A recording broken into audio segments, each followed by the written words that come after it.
Entre un Grand Prix à Monaco et un Grand Prix à Long Beach, Las Vegas ou Détroit, il y a la même différence qu'entre un festin dans un 3 étoiles et une collation dans un fast-food. Car le sport automobile, c'est comme la cuisine. Sans raffinement, c'est insipide, voire immangeable, et ce n'est pas le menu qui nous a été servi à Détroit qui nous réconciliera avec la Formule 1 Made in USA.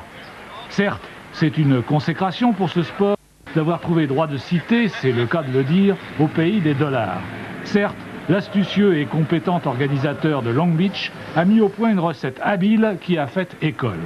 N'empêche, les grands prix à la chaîne, comme les hamburgers, c'est sans doute rentable, mais pas délectable.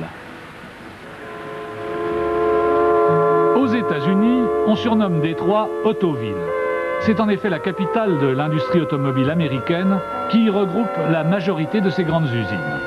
Longtemps, Détroit a affiché une insolente prospérité, mais la crise de 73 l'a atteinte de plein fouet et depuis, la puissante autoville a subi un terrible déclin contre lequel ses notables ont décidé de se mobiliser.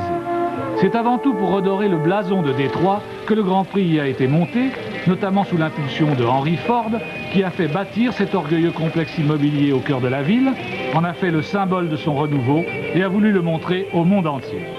D'où l'idée de tracer un circuit de Grand Prix tout autour, et voilà pour le prestige.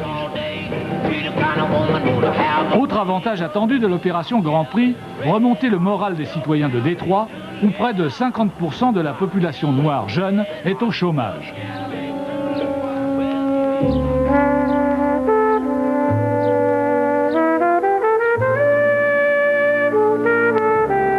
C'est la bonne vieille recette du pain et des jeux, mais là, on ne peut pas dire qu'elle a fait l'unanimité.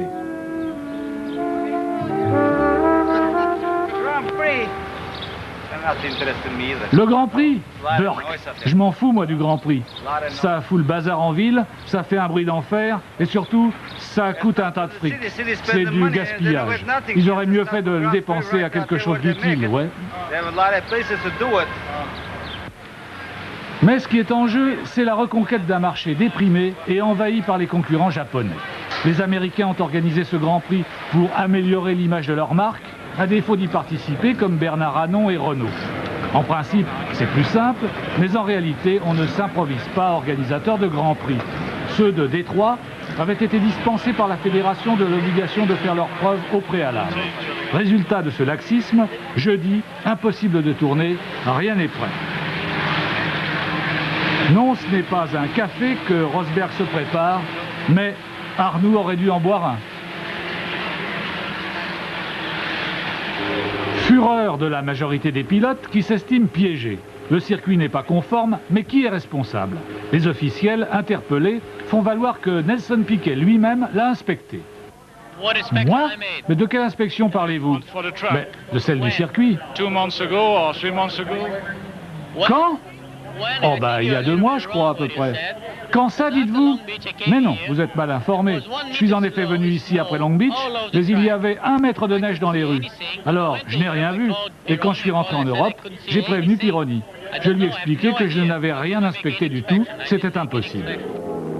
Mais grâce à Alain Prost, qui sera le plus rapide aux essais, nous allons, nous, inspecter ce fameux circuit en ville, tellement controversé. La recette, mise au point et éprouvée à Long Beach, on la connaît. Enserrer le tracé entre 2 rangées de blocs de béton amovibles, de glissières de sécurité et de grillages anti-débris.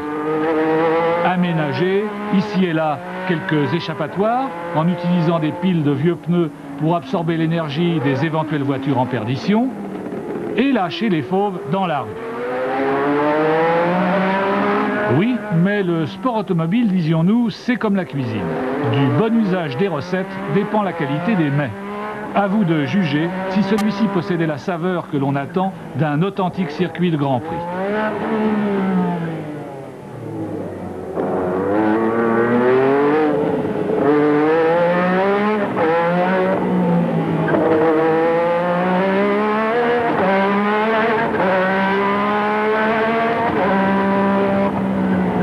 À partir de maintenant, la variété du tracé va vous éblouir. 5 virages à 90 degrés, tous négociés en secondes, vont se succéder.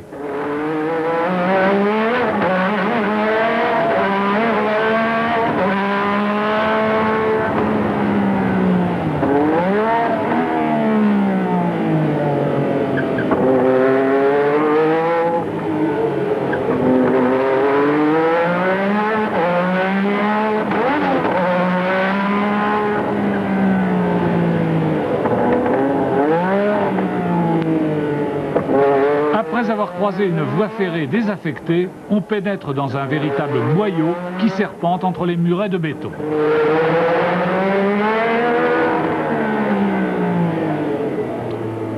Il y a même un tunnel, mais c'est à peu près le seul point commun entre Détroit et Monaco. Et on termine en apothéose par 2 chicanes successives.